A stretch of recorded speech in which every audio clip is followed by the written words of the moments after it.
इस बीच में रूस से जारी जंग के बीच में यूक्रेन के राष्ट्रपति ज़ेलेंस्की को भरोसा है कि अमेरिकी राष्ट्रपति बाइडेन और अधिक कुछ कर सकते हैं और ज्यादा कुछ कर सकते हैं। दरअसल के इंटरव्यू में ज़ेलेंस्की ने कहा कि बाइडेन कुछ और कर सकते हैं और इसका उन्हें यकीन है।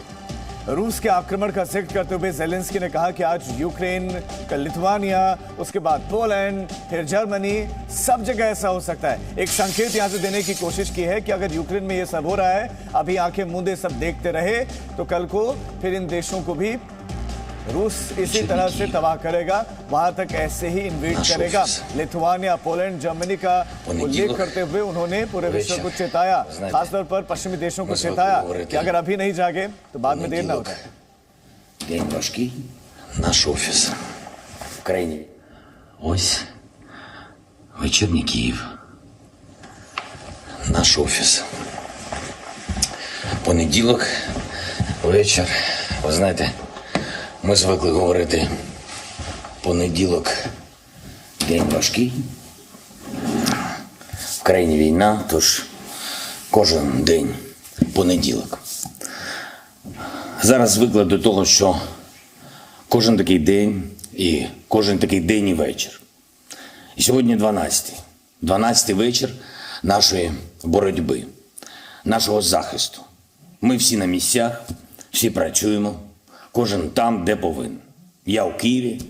तो राष्ट्रपति ज़ेलेंस्की को आपने सुना, कहा कि मैं घर पर ही हूं। एक तरीके से चुनौती भी है ये पुतिन को चैलेंज ये है कि मैं इस लोकेशन में हूं और बाकायदा वो लोकेशन बता रहे हैं कि मैं तो बैंकोवा में हूं, मैं कीव में मौजूद हूं। लगातार ये दावे किए जा रहे हैं कि वो ज़ेलेंस्की छोड़ चुके हैं देश को, लेकिन ज़ेलेंस्की लगातार कह रहे हैं कि मैं कीव में हूं, मैं यूक्रेन में हूं और बैंकोवा में हूं। अपने लोकेशन उन्होंने बताया और लोकेशन बता के एक तरीके से चैलेंज है कि पुतिन आप जो करना चाहें वो करके दिखा दें, क्योंकि 13 दिन हो चले हैं, अभी तक कुछ नहीं हुआ है। अभी तक कीव में जो रूसी सैनिक है, बमबारी जरूर हो रही है, लेकिन उस तरह से दाखिल नहीं हो पाए क्योंकि लंबा खिंचता चला जा रहा है। और इस बीच में एक बड़ी खबर आपको देते हैं। रूस से जारी युद्ध को लेकर यूक्रेनी मीडिया ने दावा किया है। यूक्रेनी मीडिया का दावा है कि रूस ने मिल्कोवा में एक मिलिट्री यूनिट पर हमला कर दिया है और यूक्रेन की मीडिया का यह भी दावा है कि रूस के क्रूज मिसाइल ने मिल्कोवा के इस इलाके में सेना की इमारत को निशाना बनाया। ये सेना की इमारत को निशाना बनाया गया। इस हमले में फायर ब्रिगेड के 8 कर्मचारियों की मौत हो गई, जबकि 19 लोग जख्मी हैं। 19 लोग जख्मी है। एक मिलिट्री यूनिट है। रूस ने मिल्कोवा में इस मिलिट्री यूनिट को टारगेट किया है, जिसकी तस्वीरें हम आपको दिखा रहे हैं। क्रूज मिसाइल का इस्तेमाल करते हुए इस इमारत को ध्वस्त किया है रूस ने। ये यूक्रेनी मीडिया ने जारी किया और साथ साथ ये दावा किया गया कि फायर ब्रिगेड के 8 कर्मचारियों की इसमें मौत हुई है। 20 लोग अभी जिंदगी और मौत से जूझ रहे हैं, वो जख्मी बताए जा रहे हैं। तो लगातार धमाके जारी हैं, वो और जारी, लेकिन इस बीच पर रूस पर प्रतिबंधों का दौर जारी है और ताजा जो ऐलान किया गया है वो जापान की तरफ से किया गया है। जापान ने ऑयल रिफाइनिंग उपकरणों पर, उन इक्विपमेंट्स के रूस में निर्यात पर प्रतिबंध लगा दिया, यानी कि जापान रूस को अब ऑयल रिफाइनिंग उपकरण नहीं देगा। तो रूस इसी के साथ साथ सबसे ज्यादा पाबंदियां झेलने वाला देश भी बन गया है। ईरान और नॉर्थ कोरिया को भी धीरे धीरे पीछे उसने एक तरीके से छोड़ दिया, क्योंकि ज्यादातर मुल्कों ने, खासतौर पश्चिमी देशों ने, चाहे अमेरिका की बात करें, फ्रांस की बात करें, स्विट्जरलैंड की बात करें, यूरोपियन यूनियन की बात करें, जापान की बात करें, सब ने प्रतिबंध लगाए हैं धीरे धीरे। और इसी कड़ी में ये जापान का नया प्रतिबंध, लेकिन ये इंपॉर्टेंट इसलिए है क्योंकि ऑयल रिफाइनिंग इक्विपमेंट जो जापान से जाते थे उनके निर्यात पर प्रतिबंध लगा दिया गया है और यूरोपियन यूनियन को सप्लाई करता है वो। तो ऐसे में उस पर कितना असर पड़ेगा इसका ये देखना होगा।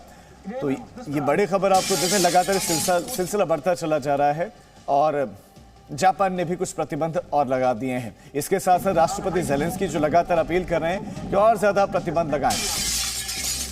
और एक और बड़ी खबर आपको देते हैं। रूस को लेकर बड़ी खबर मिल रही है। यूक्रेन की वायुसेना ने दावा किया है, यूक्रेन की वायुसेना का दावा है कि 12 दिनों के भीतर हमने 52 फाइटर जेट्स ध्वस्त किए हैं। यूक्रेन का यह दावा, 52 फाइटर जेट्स हमने ध्वस्त कर दिए हैं। इसके साथ साथ 69 हेलीकॉप्टर्स भी हमने मार गिराए हैं। यूक्रेन का दावा है कि हम बहुत क्षति पहुंचा रहे हैं रूसी वायुसेना को और 52 फाइटर जेट्स को ध्वस्त किया है। संख्या कम नहीं है। ये 52 फाइटर जेट्स ध्वस्त कर दिए हैं और कह रहे हैं कि 69 हेलीकॉप्टर्स भी हमने उनके ध्वस्त किए और हजारों सैनिक हमने मार गिराए हैं, जिसमें टॉप कमांडर्स ने पुतिन के करीबी भी बताए जा रहे हैं। ये दावा किया जा रहा है। तो जो अगर ताज़ा तस्वीर आप देखें, 13वां दिन है, ताज़ा गोलीबारी हुई है निकोलेव में। इसके साथ साथ सुमी में तो रिहायशी इलाकों में खूब बमबारी हुई, जहां पर 9 लोगों की मौत की भी खबर मिल रही है। तो ऑयल डिपो में भी आग। इसी तरह से कीव की बात करें और दूसरे शहरों की बात करें तो वहां पर बमबारी हुई है। जाइटोमिर में ऑयल डिपो में आग लगी है। और जल्दी से आप नजर डालिए उन 5 लोगों पर जो पुतिन के दुश्मन नंबर 1 बताया जा रहा है। तो दुश्मन नंबर 1 है एक अमेरिका, क्योंकि आर्थिक प्रतिबंध अमेरिका ने लगाया और कहा कि आपने तो युद्ध की शुरुआत तभी से कर दी जब से प्रतिबंध लगाया, ये पुतिन ने कहा था। दुश्मन नंबर 2 है ब्रिटेन। यूक्रेन की जो है उन्होंने सैन्य मदद की है और ब्रिटेन की संसद को संबोधित भी करने वाले हैं ज़ेलेंस्की। दुश्मन नंबर 3 है यूक्रेन, क्योंकि नेटो के साथ नजदीकियां दिखा रहा है और जाना चाह रहा है। चौथा जापान, जिसने तेल रिफाइनरी उपकरण देने से इनकार कर दिया, प्रतिबंध लगा दिया है। 5वां है यूरोपियन यूनियन, रूस के लिए इसने स्पेस बंद कर दे। इसके साथ साथ पाबंदियां भी हैं, तकरीबन 518 जो है पाबंदियां लगाई गई हैं। इसी तरह से प्रतिबंध लगाए जा रहे हैं। तो ये 5 पुतिन के दुश्मन बने हुए हैं। Presenting B News app available on Google Play and App Store. Download it now.